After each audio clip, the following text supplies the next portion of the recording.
Okay, we're back in the garden again, and now I want to talk about soils. You'll notice this bed along here looks reasonably uniform, and yet it's not. This post here, that post, there's a transition. Up until last winter, this area here was a garden full of succulents that I've now transformed into a veggie patch.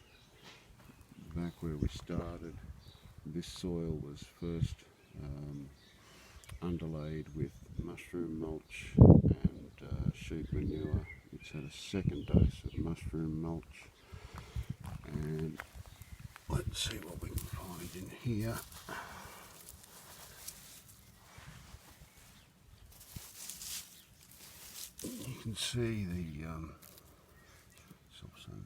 You can see the mushroom mulch just here, and believe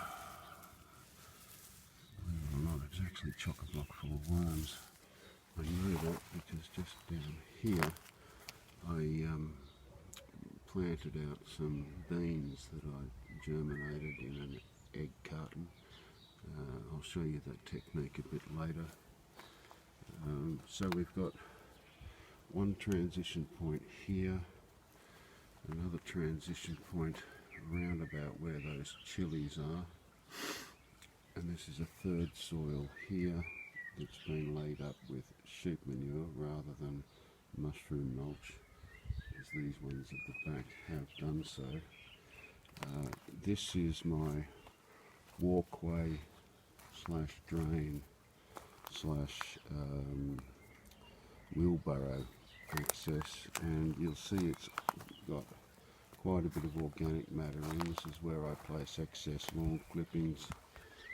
Here's some that haven't quite broken down yet, and yet another addition of organic matter is some charcoal going in here, or biochar if you want to call it that. Then we have a third, fourth or fifth soil type here, which was mushroom mulch and then sheep manure. Last year it was sheep manure, so it's had 2 doses of that. You can tell there's been a lot of spade and barrow work done here.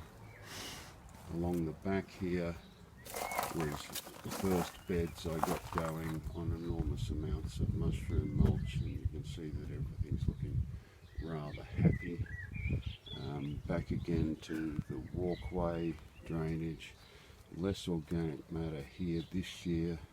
There was a poultice of it last year, but again I'm trying to vary things as much as I can, and the reason is not just to have different environments for different subsoil biotas, but also to exploit transitions between them, which is why I'm trying some charcoal here as well.